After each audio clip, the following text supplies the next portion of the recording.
할렐루야. 감사합니다. 코로나19 우리가 여러 가지 조바심과 위협 또 위협도 받고 그런 것 같은데 오늘 구청에서 오시는 분이 제가 이래 올라올 때부터 차에서 이래 봤어요. 보니까 선뜻 교회 문을 열고 들어서지를 못하더라는 거예요. 선뜻. 오늘 와가도 완전히 제가 이래 보면서 눌린 상태에서 제가 몇 마디 하고 이렇게 하고 하니까 이 교회는 잘 지키네 하면서 그냥 갚으세요. 그렇게 하나님께서 오늘 저와 여러분이 꼭 잡으세요. 진짜 예배 무너져 보면 재앙을 이길 길이 없습니다. 지금 이 시대 전염병 시대입니다. 그래서 저는 사단이 교묘하게 지금 우리 정부를 이용하는 것 같아요. 정부를 이용해서 교회를 차별하는 거예요. 지금 예배 앞으로 예배까지도 다 무너뜨리고 교회까지도 다 문 닫도록 하기 위한 이런 정책을 이렇게 서는 것을 보면서 이거는 사단이 하는 짓이다. 그래서 그렇다고 하면 우리는 오히려 진짜 예배 회복해라는 거구나. 예배 회복. 그래, 예배 무너져 보면 재앙 이길 길이 없어요. 그러면 가정 속에 재앙이 들어오면 이길 길이 있어야 되는데 이길 길이 없다니까. 예배 아니고는 하나님 보호하심이 없어요. 그래, 그거를 구분합니다. 그래서 보호해가는 거예요. 진짜 우리가요, 예배드리는 사람이다. 하나님 그 가정도 보호하시고 분명히 예배하는 자를 전염병 시대에 구분해 주세요. 보호를 해 주십니다. 창세기 15장에 가서 보면 13절에 이렇게 말해요. 네 후손이 400년 동안 객이 될 것이다. 이렇게 했잖아요. 그럼 그 앞에 뭐 했습니까? 아브라함이 제사를 드렸거든요. 그 가나안 땅과 그 후손을 두고 하나님 앞에 예배를 드렸잖아요. 이 땅을 내게 유업으로 줄 것은 무엇을 내가 알리까? 예배 드리라는 거예요. 그래, 참 예배를 드리라는 거예요. 오실 메시아를 바라보면서 예배 드리라는 그 말입니다. 그래, 예배 다 드리고 난 이후에 하나님께서 장차 네 후손들이 예배가 무너질 것이다. 그래, 예배 무너지면 400년 동안 객이 될 것이다. 그렇게 창세기 15장이 어떻게 보면 그 말씀이에요. 왜 그러냐? 저는 그래 봅니다. 요셉이 애굽에 가서요, 총리가 되었잖아요. 그 바로왕이 정치를 해야 되는데 바로왕은 손 하나 움직이지 못했어요. 누가 다 정치했습니까? 요셉이 다 정치했어요. 그러면 고센 땅에는 하나님의 백성들이 그곳에 머물고 살고 있잖아요. 그러면 요셉 때는 제가 볼 때 고센 땅에서 범죄를 드렸을 것이다. 예배를 드렸을 것이다. 그래 봅니다. 그렇잖아요. 그래서 제가 성경을 이래 좀 보면서 요셉 때는 누가 요셉을 견줄 수 있는 자가 아무도 없어요. 요셉을 시기할 자도 없고 왕과 모든 신하들이 뭐라고 얘기했냐? 요셉을 보고 여호와의 신에 이렇게 감동하는 자를 우리가 어찌 우리가 자기들이 얻을까 찾을까? 그래 얘기했다니까. 그러니까 요셉의 시기하고 그런 사람들도 없어요. 왜? 왕위에서 놀고 있었으니까. 실제로 왕위에서 놀고 있었잖아요. 그럼 저는 고센 땅에 하나님의 백성들이 그곳에서 예배드렸다. 그래 봅니다. 예배드렸겠죠. 자, 그러면 요셉을 알지 못하는 세왕이 일어나잖아요. 요셉과 그 시대의 사람은 다 이제 죽고 없고 세왕이 일어났어요. 그래, 이때부터 이제 이스라엘 백성들이요, 예배가 뭔가 다 무너져 버렸어요. 다 예배가 무너져 버렸다니까. 이러다 보니까 이제 400년 동안 노예로 살게 되는 거예요. 이제 노예 생활 본격적으로 들어가는 거예요. 그래서 모세가, 저는 뭐를 미리 봤냐? 모세가요, 이제 하나님 모세를 세워서 출애굽기 2장에 가서 보면 모세의 부모님은 레위 자손이에요. 그래, 예배와 상관 있는 그 부모들 아닙니까? 그래, 레위 자손 누굽니까? 하나님 앞에 특별히 예배 제사 드리는 가문들이잖아요. 그 자손들이잖아요. 그러니까 두 부모님이 그렇잖아요. 어머니와 아버지가 레위 자손이다니까. 그러면 그 부모님들의 예배에 대한 분명한 여기에 대한 실제적인 것을 요셉이 그 배경 속에서 요셉이 이제 태어났고 자라는 거예요. 이러다가 이제 왕궁이 들어갔잖아요. 나중에 이제 왕궁에서 또 저 미디안 광야로 갑니다. 광야에 80년, 그 40년 생활하다가 돌아옵니다. 돌아와서 이제 돌아올 때 분명히 호렙산에서 하나님 만났을 때에 장로들에게 가서 이 얘기를 해라는 거예요. 젖과 꿀이 흐르는 가나안 땅으로 갈 것이다. 그리고 반드시 우리는 사흘 길 광야에 들어가서 희생제사를 드릴 것이다. 그렇게 출애굽기 3장 18절에 그래 나옵니다. 자, 그리고 바로왕 앞에 장로들과 모세가 갔지 않습니까? 가서 우리는 반드시 예배드리기 위해서 나가야 된다. 이렇게 얘기하잖아요. 거기서 아주 8장입니까? 거기 가서 아주 중요한 말을 합니다. 무슨 말씀을 하느냐? 우리가 여기에서 애굽 사람의 목전에서 우리가 제사를 드리면 애굽 사람은 싫어한다는 거예요. 애굽 사람들이 싫어해서 돌로 친다는 거예요, 우리를. 그래서 우리는 반드시 예배하기 위해서는 나가야 된다는 거예요. 보세요. 저는요, 요셉과 그 시대 사람이 다 가고 난 이후부터 하나님의 백성들이 고센 땅에 예배 드리는 것을 애굽 사람들이 싫어하는 거예요. 싫어하는데 본격적으로 싫어하는 거예요, 이제. 요셉이 있을 때는 괜찮았다니까요. 이러다 보니까 이스라엘 백성들 눈치 보다가 결국 예배가 다 무너지는 거예요. 이래서 노예가 됩니다. 그래, 예배가 무너지면서 노예가 되는 거예요. 그래서 창세기 15장이 저는 볼 때 네 후손이 400년 왜 격이 되느냐? 예배가 다 무너질 것이다. 그 말씀이에요. 그래, 예배가 다 무너지면 400년 동안 격이 되는 거예요. 그래서 예배는요, 여러분 아셔야 됩니다. 예배가 무너진다. 그러면 하나님께서 나를 보호하시고 나를 인도하시고, 그래서 지금 어떻게 보면 예배를 통해서 다 구별해 가는 거예요. 구분하시는 거예요. 자, 이렇게 예배를 통해서 우리를 하나님 지키시고 보호해 나가는 거예요. 그럼 예배 무너져보면 뭐 해야 되느냐? 결국 우리가 사단을 이길 길이 없어요. 그래서 모세를 통해서 이제 고센 땅에 예배가 드려지는 일이 일어나요. 자, 그럼 10가지 재앙 때 한번 보세요. 10가지 재앙 때.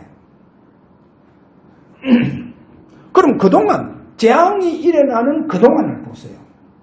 재앙이 일어나는 그동안 딱 바라니까요. 그럼 이스라엘 백성들이 양의 피를 문자우술주에 바르고 우리는 빠져나갈 것이다 라고 하는 것이 벌써 설명이 다 됐다니까요. 그러면 모세를 통해서 요셉 때 드려졌던 예배가 이제 고센 땅에서 드려지기 시작하는 거예요. 회복되어졌다는 거예요. 자, 이래서 이제 하나님은 양의 피를 바르고 빠져나오는 겁니다. 그래서 지금 코로나19 시대입니다. 하나님 분명히 참 예배하는 자, 오늘 요한복음 4장 23절에 보니까 참 예배하는 자, 영과 진리로 예배하는 자를 하나님은 찾으신다는 거예요. 뭡니까? 그럼 지금 코로나19 때 하나님 진짜 예배 드리는 자를 찾으시는 거예요. 그 말 뭐요? 구분한다는 거예요. 참 예배하는 자를 구별한다는 거예요. 구별하세요. 그래, 저와 여러분 예배를 통해서 이 시대에 하나님의 보호와 하나님의 인도를 받는 참 하나님의 구별된 축복 속으로 들어가시길 바랍니다. 그래, 예배 무너지면 재앙을 이길 길이 없다니까. 재앙을 못 이겨요. 감당할 수 없다니까. 왜? 가장 예배의 세 가지잖아요. 보혈, 피바름이 있습니다. 어찌 피바름이 있는 그 하나님의 백성과 교회를 사단이 공격할 수 있냐? 공격을 못해요. 공격을 못한다니까. 부활의 능력으로 가지고 역사해 주시고 성령으로 바람같이 불같이 보호하시고 성령으로 구별해내 갖고는 거예요. 자, 이런 오늘 예배의 최고의 축복. 그래서 저는 기도하면서 코로나19를 인해서 지금 예배하는 자와 예배하지 않는 자를 구분하시구나. 하나님 구별하시구나. 왜 그러냐? 세례 요한의 메시지 중에 두 가지 아주 중요한 메시지를 하게 되집니다. 세례 요한이 그 세례를 받으러 오는 수많은 이스라엘 백성들을 향하여 두 가지 메시지를 딱 던집니다. 두 가지 딱 메시지 던지는데 그 메시지가 뭐냐? 마태복음 3장 11절에 가서 이 사복음서에 다 나오고 있어요. 세례 요한이 중요한 메시지죠. 그래서 나는 그리스도가 아니다. 그리스도는 성령과 불로 세례를 베푸는 자다. 그래, 성령으로 세례를 베푸는 자가 그리스도다. 분명히 그렇게 말씀하시고 그 다음에 한 가지 또 무슨 말씀을 하느냐? 마태복음 3장 12절과 누가복음 3장 17절 3장 17절에 가서 보면 이런 말씀합니다. 키질을 한다는 거예요. 예수님 키질을 한다는 거예요. 그리고 이 키질이 뭐냐? 이제 알곡과 쭉정이를 갈라내는 방법이잖아요. 그래, 쭉정이를 어떻게 갈라내야 됩니까? 그러면 알곡과 쭉정이를 갈라내기 위해서 이제 키질을 한다는 거예요. 키질. 그래, 바람 부는 쪽에 이렇게 바람이 이제 앞에서 부면 등을 돌려서 그 바람 그거 부는 것을 타서 그거를 이제 바람을 타면서 키질을 하는 거예요. 그럼 쭉정이는 다 날아가요. 알곡만 소방 이렇게 모이게 됩니다. 그래서 세례 요한이요, 그리스도는 성령의 세례를 베푸는 자인데 그 다음에 이제 쭉정이와 알곡을 구분한다는 거예요. 키질한다는 거예요. 그래서 알곡은 곡간에 집어넣고 그러면 쭉정이는 어떻게 하느냐? 그 쭉정이는 꺼지지 않는 불에 태운다는 거예요. 자, 이런 비유를 또 하세요. 마태복음 13장 36절에서 46절에 가보면 가라지와 곡식을 구분한다는 거예요. 농사 지은 사람 다 압니다. 이 가라지와 곡식. 그래서 이제 추수 때가 되면 이 특별히 가라지는 단을 묶으라는 거예요. 묶어서 어떻게 하느냐? 그렇게 불태우기 위해서 단을 묶어라. 불 살아도록 단을 묶어라. 그렇게 말씀하고 그 다음 곡식은 어떻게 하느냐? 곡간에 넣기 위해서 그렇게 말씀합니다. 그리고 또 주님께서 중요한 거 어떻게 또 구분해 가느냐? 염소와 양을 구분한다는 거예요. 그래서 염소는 왼편에 그래 저주받은 자들아 이렇게 나오죠. 왼편에 선 자들 보고 저주받은 자들아. 그러면 오른편에 선 이 양은 그렇게 뭐 쉽게 말하면 충성되고 착한 종들아 이렇게 말씀하시는 거예요. 그래서 양과 염소를 구분합니다. 가라지와 여러분 곡식과 구분해요. 분명히 구분합니다. 쭉정이와 알곡을 구분하십니다. 그러면 지금 저는 가만 보면서 코로나19를 보면서 가장 지금 구분이 돼야 되는 거예요. 알곡과 쭉정이가요. 평소에도 모른다니까요. 그렇잖아요. 저 사람이 알곡인지 쭉정인지 우리가 알 수 없어요. 알 수 없어요. 그런데 결국은 뭡니까? 문제가 일어나 보면 저 사람이 알곡이구나. 저분이 쭉정이네. 이게 이제 구분이 되어지는 거예요. 그러니까 이런 코로나19로 인해서 전염병으로 한번 하나님 바람을 불어보는 거예요. 그러니까 이제 구분이 딱 되어지는 거예요. 이렇게 구분되어진다는 거예요. 그래서 코로나19가 어떻게 보면 구분되어지면서 진정한 하나님 앞에 예배가 회복된 자들은 하나님의 축복과 보호 속에 이 구별되는 축복 속으로 들어간다는 거예요. 자, 이런 의미입니다. 그래서 코로나19 때는 우리가 기회를 잡아야 됩니다. 무슨 기회를 잡나?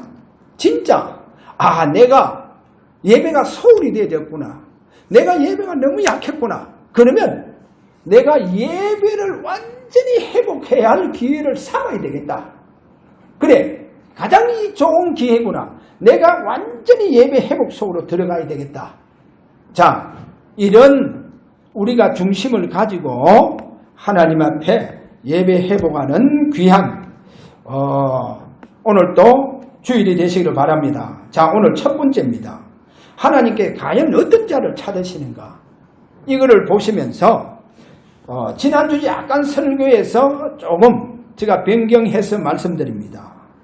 아브라함을 잘 보면 여러분 아브라함부터 진짜 예배라든지 이런 부분이 시작이 되어져요. 아브라함부터 어떻게 보면 가장 예배가 시작이 되어집니다.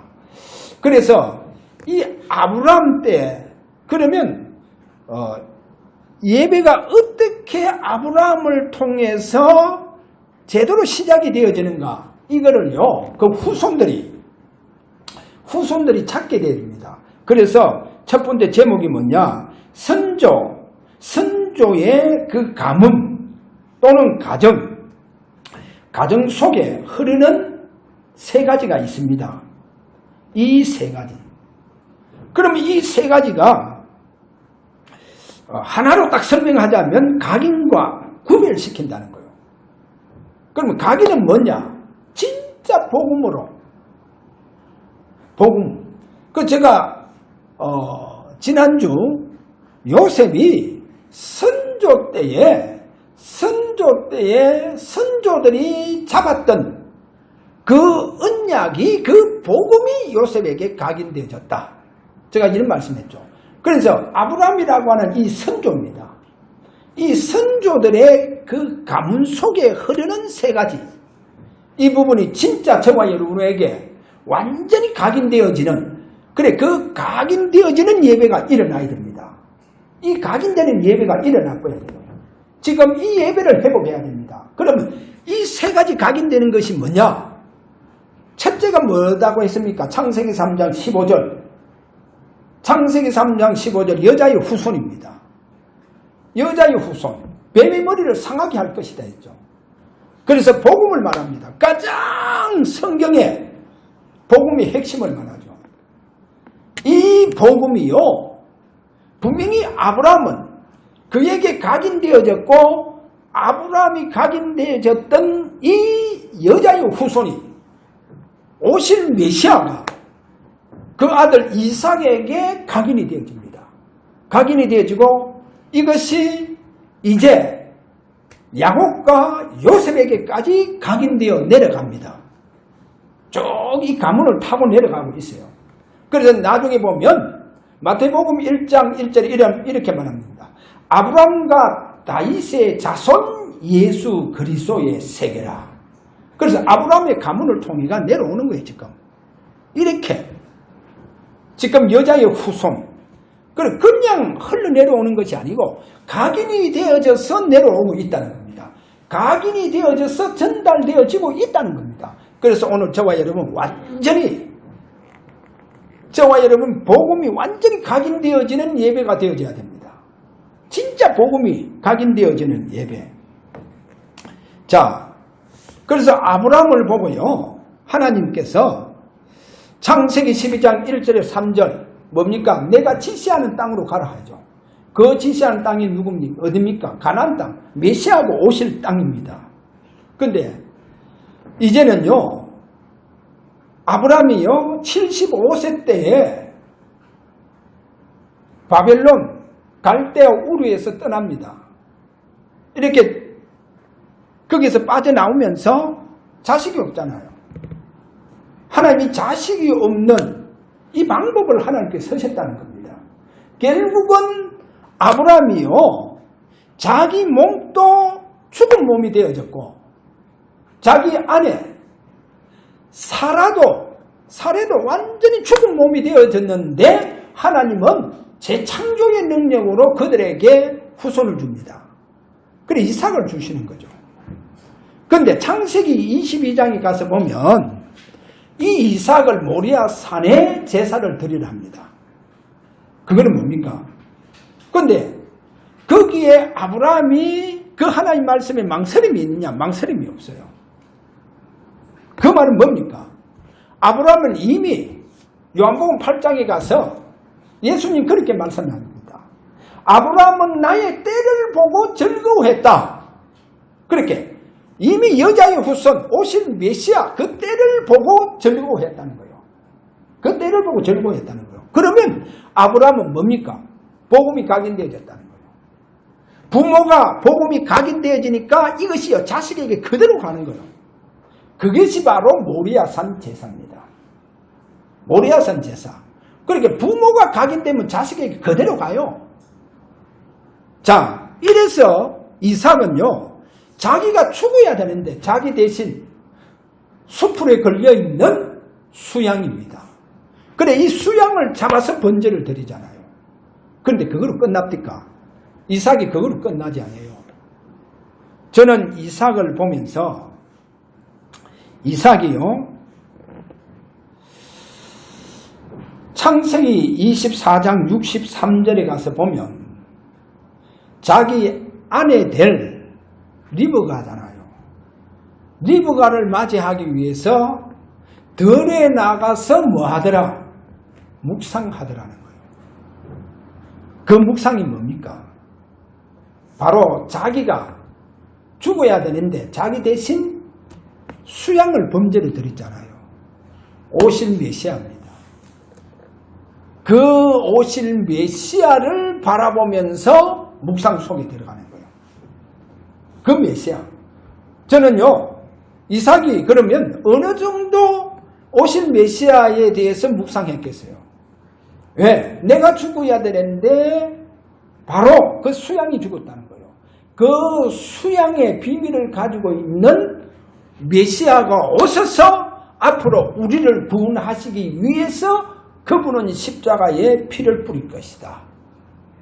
자, 그래서 중요한 묵상이 지금 들어가고 있는 거예요. 그래서 제가요, 이삭이요, 하나님 앞에 제사를 드릴 때 22장에 가서 보면요, 그 수양의 비밀을 찾게 되잖아요. 이삭이 수양의 비밀을 잡으니까 하나님은 이삭이 앞으로 막 미래까지 다 하나님 책임져 보는 거예요. 그것이 창세기 22장 13절에 가서 보면 수양의 비밀을 드리는데 나중에 보면요, 누가 태어나느냐, 그 22장 그 마지막 절 거기 가서 보면 리브가가 태어나는 것을 아브라함이 알게 되집니다. 수양의 비밀을 잡는 순간 성경은요, 리브가가 출생하는 것을 딱 언급하고 있어요. 그래, 리브가가 누굽니까? 이삭의 아내잖아요. 이삭이요, 모리아산에서 수양의 비밀을 잡으니까 하나님은 저 앞으로 네 아내 될 리브가의 출생을 하나님은 성경에서 딱 밝히고 있다니까요. 그 말은 뭡니까? 하나님 이삭의 모든 미래를 다 책임진다는 거예요. 할렐루야. 여러분 진짜 예배요. 진짜 예배 속에 들어가 보면 하나님 다 책임져요. 다 책임집니다. 보호합니다. 알아서 다 하십니다. 그래서 이삭이요, 오실 메시아 그 수양의 비밀, 그래서 분명히 오실 메시아 십자가에 죽으시고 피를 뿌리실 것이다. 그 죽음에 대한 묵상까지 들어갔다고 하면, 그러면 오늘 저와 여러분 이삭을 통해서 요셉이 선조들이 각인된 그 복음, 그리고 분명히 그들을 어떻게 구분하시느냐, 오실 메시아의 피바름의 비밀을 가지고 그들을 구별하십니다. 더 나아가서 창세기 42장 38절 요셉은요, 하나님의 영에 크게 감동된 자다, 성령으로 구별된 자입니다. 그래서 지금은요, 진짜 예배 속에서 하나님은 그 예배를 통해서 구별된 자를 찾으신다는 거예요. 찾아오신다는 겁니다. 오늘 이 축복이 여러분에게 일어나기를 바랍니다. 그러면 하나님께 쓰임받았던 렘넌트 7명이 복음이 각인되어졌죠. 그들은 분명히 마치 출애굽기 12장 1절에서 14절에 수양의 그 어린 양 피를 가지고 좌우 문술주에 바르는 전 이스라엘 백성들에게 이 피바름의 축복을, 모든 렘넌트들에게까지도, 하나님께서 쓰임받은 7 렘넌트들에게까지도 피바름의 축복과 그 피바름의 언약 속에서 구분되어졌다는 겁니다. 구분되어졌어요. 그리고 7 렘넌트들을 하나님은 성령으로 그 시대에 구분해 붙는 거예요. 완전히 구분했다는 거예요. 그래서 지금 코로나19 여러분요, 참 복음입니다. 참 복음.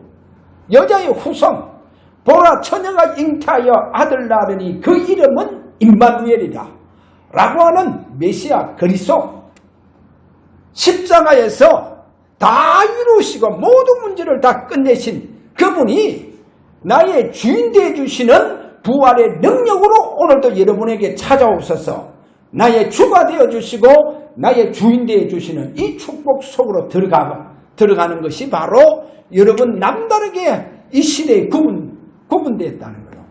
구별됐다는 거예요. 그리고 뭡니까? 성령으로, 그분이 약속하신 성령으로 완전히 구분해 보십니다. 구별하신다니까요. 자, 이 축복 속으로 여러분 들어가시길 바랍니다. 그럼 여기서 한 가지 여러분 뭐를 잡아야 되냐? 이렇게 구분된 이들은요, 잘 보세요. 렘넌트 중에 그게 두 번째에 여러분 요셉 그리고 사무엘, 다윗을 보세요. 이들에게 특징이 있습니다. 무슨 특징이 있냐? 저는 그러고 봅니다. 진짜 예배하는 자, 피바름의 축복을 가지고 있고, 그 다음에 진짜 이들이요, 부활의 능력 속에서 주님이 그들의 주인이 되어주시는 축복 속에 있고, 분명히 부활은 뭡니까? 부활이라고 하는 것은 나는 죽고 내 속에 주님께서 사시고, 그 사시는 주님이 나의 주인 되어주시고 나의 주가 되어주시는 이 부활의 비밀을 가지고 있는 바로 그 사람들을 말합니다. 그리고 성령으로 구분된 이들은요, 잘 한번 보세요. 어릴 때부터 이들은요, 뭐를 가지고 있느냐? 어릴 때부터 기도의 영성이 있는 거예요.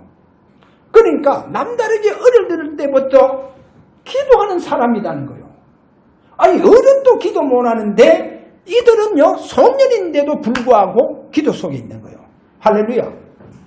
여러분요, 분명히 예배가요, 진짜 예배 회복한 자들은요, 진짜 예배 드리는 자는요, 기도의 영성을 가지고 있다. 그 말입니다.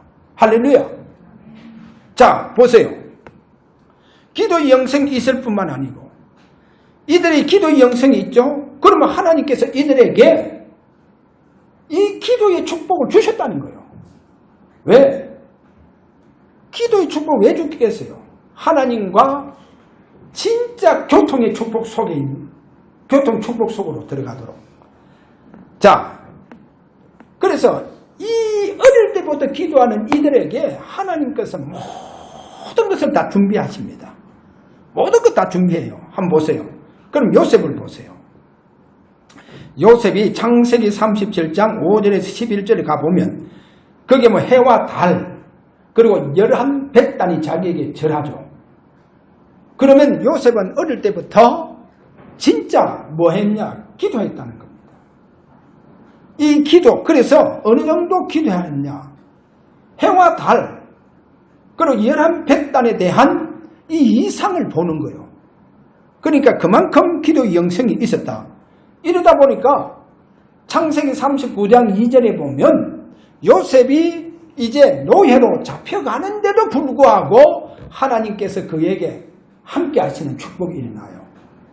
그래서 보디발 집에서도 함께 하시고 감옥에서도 함께 하시고 총리가 되어져서도 함께 하시고 어떻게? 여호와의 신으로 함께 하시는 거예요. 자, 이것이 요셉입니다. 그러니까 하나님은요, 어릴 때 요셉 이미 애굽의 총리가 되어져서 여호와께 큰 영광 돌릴 것을, 여호와의 이름을 증거할 것을 이미 다 준비하셨다는 겁니다. 자, 그 다음에요, 우리가 사무엘 보세요. 여러분, 사무엘이 하나 어릴 때 특징이 하나 있죠. 자, 이 사무엘이요, 어디로 집중을 합니까? 성전에서 어디로 집중합니까? 실로의 그 성막에서 성경이 이런 말합니다. 여호와의 궤가 있는 성전에서 그러니까 여호와의 궤를 보면서 집중하는 기도가 이게요 사무엘을 통해서 일어나고 있다는 거예요. 자, 성경도 이런 말하죠. 홈리와 비느하스 제사장입니다. 그리고 엘리 제사장 때는 하나님의 이상이 희귀하더라. 그래 내가 있잖아요. 하나님의 이상이, 그리고 하나님의 말씀도 사가지 뻗는 거예요. 희귀한 거예요. 근데 사무엘을 통해서 하나님의 이상과 하나님의 말씀, 하나님께서 실로에 다시 나타나시는 역사가 일어나더라는 거예요. 보세요. 누구? 기도하는 사무엘을 통해서. 할렐루야. 기도하는 사무엘을 통해서. 그래서 나중에 사무엘이 이런 말을 하죠. 사무엘이 무슨 말을 하냐? 12장 23절에 가서 보면 사무엘이요 이렇게 말합니다. 여호와께서 실로에 사무엘을 통해서 다시 나타나는 역사가 일어났는데 그 사무엘이 기도하기를 쉬는 죄를 여호와 앞에 결단코 내가 범하지 아니할 것이다. 기도하는 이 기도 쉬는 죄를 범하지 않겠다. 결단코 범하지 않겠다. 야, 보세요. 어느 정도 기도 영성을 가지고 있으면 그러니까 평생 뭡니까? 저는 사무엘이 낮과 밤이 없었는 것 같아요. 왜? 결단코 기도 쉬는 죄를 범하지 않겠다니까. 계속 뭡니까? 기도 속에서 살았다는 거예요. 야, 어릴 때부터 하나님은 이렇게 기도할 수 있도록. 안 그러면 어찌 성전에서 여호와 궤가 있는 성전에 거기서 누워 잘 수 있겠어요? 그래 거기에서 누워 자면서 계속 뭡니까? 여호와의 궤. 그럼 여호와의 궤는 뭡니까? 하나님 임재를 상징하잖아요. 그래 막 계속 여호와의 궤를 바라보면서 기도했다는 그 말씀이죠. 그래서 결국 뭡니까? 전 이스라엘 백성들을 하나님께 돌아오도록 만듭니다. 300년 동안 이스라엘 백성들이요, 우상을 숭배하고 있었잖아요. 그 이스라엘 백성들을 다 돌아오게 만드는 거예요. 왜죠? 그렇게 돌아오게 하는 힘이 뭡니까? 기도였다는 거예요. 자, 오늘 이 부분을 우리에게 보입니다. 다윗. 저는 다윗을 보면 여호와는 나의 목자시니 내게 부족함이 없다. 이 말씀을 이래 보면서 다윗은 어릴 때부터 하나님이 어떻게 기도 훈련시키느냐. 목동이잖아요. 목동이니까 양을 어떻게 지켜야 됩니까? 곰과 사자, 그 사자의 발톱과 입에서 지켜야 되는 거예요. 그럼 지켜야 되면요, 남다르게 그는요, 이 무맷돌을 던지겠지만은 기도를 안 하면 안 돼요. 그러니까 그는 완전히 기도 속에 있었는 거예요. 아, 하나님 다윗을 이렇게 기도하게 하셨구나. 그러니까 그 다윗을 보시고 사무엘상 16장 13절 엘리압도 아니고 그렇게 출중하게 그 출중한 엘리압도 아니고 누굽니까? 하나님은 다윗에게 성령의 기름 부음을 축복을 줍니다.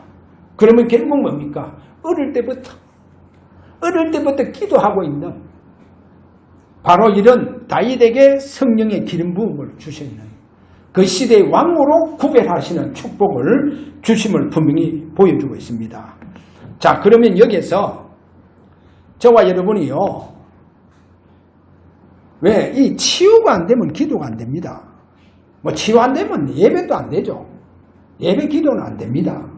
그럼 저와 여러분이요, 진짜 복음의 비밀을 가지고 있고 피바름의 축복과 또 성령의 기름 부음, 또 부활의 능력, 이런 능력을 가지고 있는 저와 여러분이요, 내가 이제 오늘부터 기도해야 되겠다.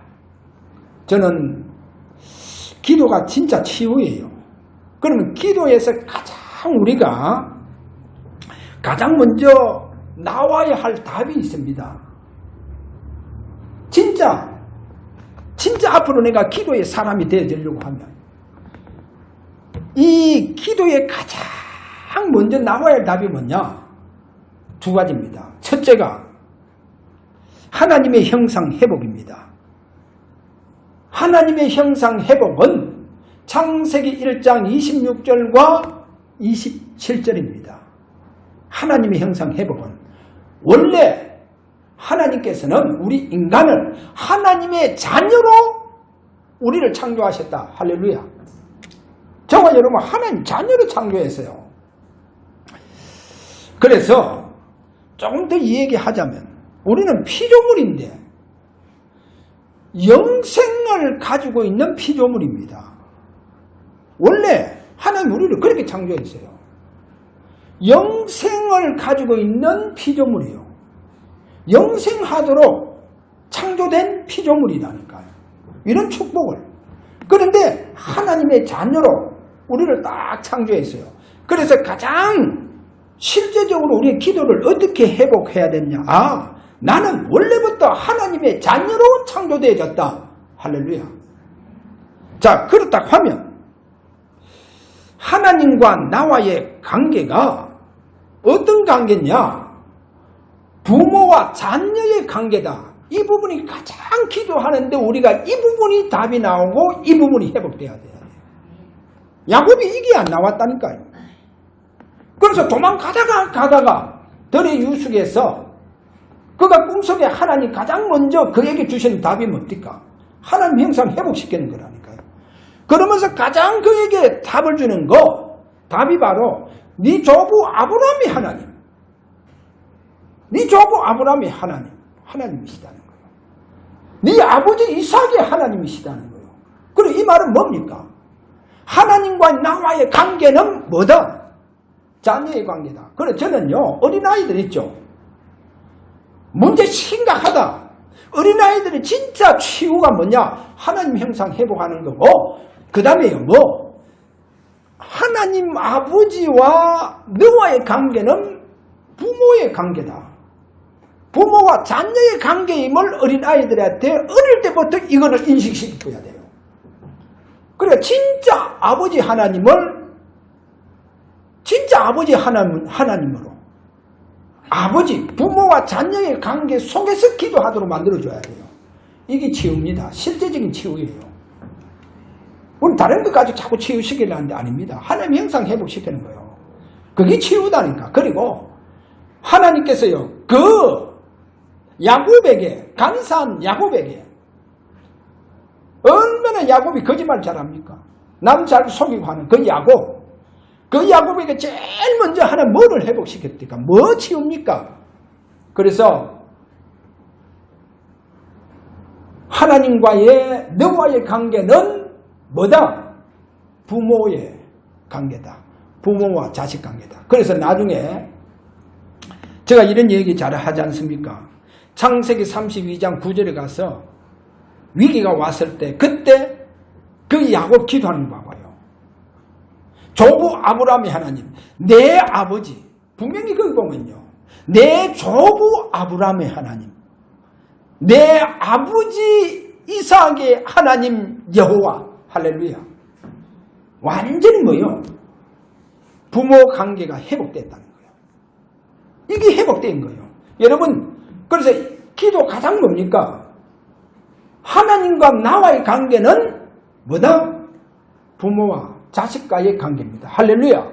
그러면 자식의 모든 부족한 것 아버지 부모님이 다 알아서 책임져 주십니다. 할렐루야.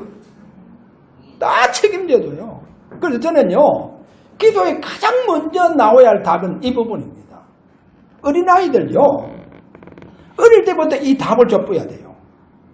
진짜 아이들이요, 하나님을 저 멀리 계신 하나님이 아니고 나의 부모가 되시는 아버지 하나님이시다. 할렐루야. 이 답이 나와야 돼요. 그러면 그 아이의 모든 걸 다 책임져 주신다니까요. 누가? 부모 되시는 아버지 하나님. 할렐루야. 그래, 가장 먼저. 그래서 저는 기도가 이 부분이 답이요, 치유 중에 치유입니다. 할렐루야. 완전히 치유 중에 치유입니다. 그러면 이 아이는요, 실제로 어디로 들어가느냐? 요한복음 1장 12절 뭡니까? 영접하는 자 곧 그 이름을 부르는 자는 하나님의 자녀가 되는 권세를 주셨느니라. 할렐루야. 완전히요, 자녀의 신분을 회복합니다. 자녀 신분을 회복한다는 이 사실. 자, 그 다음에 오늘 세 번째입니다. 주님께서 찾으시는 자가 누구냐? 요한복음 4장 23절 분명히 영과 진리로 예배하는 자를 찾으신다. 지금 찾으세요. 하나님 지금 찾으십니다. 여러분, 하나님께 발견되어지시기를 바랍니다. 진짜 예배 속에서 하나님께 발견되어지시기를 바랍니다. 여러분, 코로나19 진짜 하나님 찾으십니다. 어떤 자를 찾으시느냐? 어떤 자들에게 찾아오시느냐? 신령과 진정으로 하나님 앞에 보혈과 부활의 능력과 그분이 약속하신 성령의 기름 부음에 이 축복을 놓고 진짜 하나님을 바라보는 자를 찾으십니다. 여러분 보세요. 거기에 대한 근거가 뭐냐? 근거가 뭐냐? 저는 두 가지 우리가 늘 고백하는 거기에서 있습니다. 그래서 여러분 보세요. 진리의 언약을 잡으셔야 됩니다. 그 진리의 언약, 분명히 그분은 예루살렘을 떠나지 말고 내게 들은 바 아버지 약속하신 것을 기다리라. 그래서 분명히 영과 진리입니다. 영과 진리. 그래서 그리스도는 하나님과 예배에 동등하신 분입니다. 그리고 예배의 대상자다. 하나님과 동등한 예배의 대상자다. 할렐루야. 그리고 그리스도는 분명히 동등하게 하나님과 동등하게 영광 받으실 분이시다. 이게 근거입니다. 그래서 그분이 이렇게 말씀하죠. 어떻게 말씀하냐? 요한복음 5장 43절 이렇게 말합니다. 나는 내 아버지의 이름으로 왔다는 거예요. 할렐루야. 내 아버지 이름으로 왔다는 거예요. 요한복음 5장 43절. 그렇게 말씀하시면서 요한복음 17장 11절과 12절에 어떻게 말씀하느냐. 여러분, 예수 그리스도는 여호와의 이름과 동등한 이름이라는 거예요. 여호와의 이름과 동등하다는 거예요. 왜 동등합니까? 여호와, 이 말은 I am that I am 이 말입니다. 나는 뭐뭐이다 이 말이에요. 그러면 이 문법을 누가 쓰느냐? 지구상에 오직 한 분만 쓸 수 있습니다. 그분이 누구냐? 내가 아브라함 나기 전에 있었느니라. 에고 에미 I am. 나는 뭐뭐이다. 이렇게 말씀하는 거예요. 보세요. 그래서 그분이 이런 말합니다. 내게 주신 아버지의 이름으로. 할렐루야. 내게 주신 아버지의 이름으로. 그래, 예수 그리스도 하고 여호와 그 하나님 이름하고 똑같은 거예요. 그 동등. 그래서 예배의 대상자요. 그분은 하나님과 동등하게 영광 받으실 분이시다는 거예요. 자, 그러면 그분이 공생에서 중요한 말씀을 했어요. 무슨 말씀을 했냐? 요한복음 14장 10절에 11절에 가서 보면 분명히 내 아버지께서 내 안에 계셔서 내 아버지께서 내 안에 계셔서 그의 일을 하시는 것이라.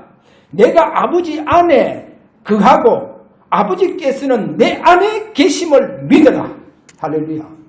그래, 예수님의 모든 그 일이 예수님 그 안에 계시는 하나님께서 하셨다는 거예요. 할렐루야. 그걸 믿으라는 거예요. 내 안에 계시는 그분께서 그 일을 하신다는 것을 믿으라는 거예요. 믿으시기를 바랍니다. 왜 그러냐? 결론적으로 실상의 비밀이 두 가지 있습니다. 실상, 사실적이고 실제적인 비밀 두 가지가 뭐냐? 첫째, 요한복음 14장 20절에 보니까 그날에는 내가 아버지 안에, 너희가 내 안에, 내가 너희 안에 있는 것을 너희가 알리라. 실상의 비밀이에요. 실제적인 비밀이라니까요. 그래서 분명히 그날에 예수님이 부활하시면 바로 그날에 아버지는 내 안에, 아버지는 분명히 내가 아버지 안에, 너희가 내 안에, 내가 너희 안에 있는 것을 너희가 알리라. 자, 그리고 요한복음 16장 7절 뭐라고 말하냐? 내가 너희에게 실상을 말하노니 내가 떠나가는 것이 너희에게 유익이라. 왜 유익이냐? 내가 떠나가지 아니하면 보혜사가 너희에게 오시지 아니할 것이요. 가면 내가 그를 너희에게 보내리라. 누가? 보혜사 성령. 그래, 그분이 성천에 하셔서 아버지께 보혜사 성령을 받아서 오늘 믿고 구원받은 저와 여러분에게 이 성령을 보내주셨다는 거예요.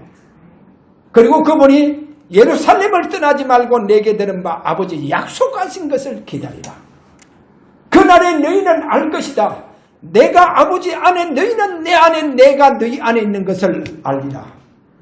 그래서 이게요, 나는 죽고 내 안에 그리스도께서 실제로 사시는 축복을 말합니다. 그분이 내 안에서 하시는 그분의 나라를 이루어가는 축복이 여러분에게 일어나시기를 주의 이름으로 축원합니다. 축원합니다. 그래 되시기를 바랍니다. 그래서 오늘 예배하는 자 하나님 진짜 찾으십니다. 그리고 그들에게 약속하신 성령을 부어주십니다. 부어주셔서 그분의 일을 나타내시는 축복이 일어납니다.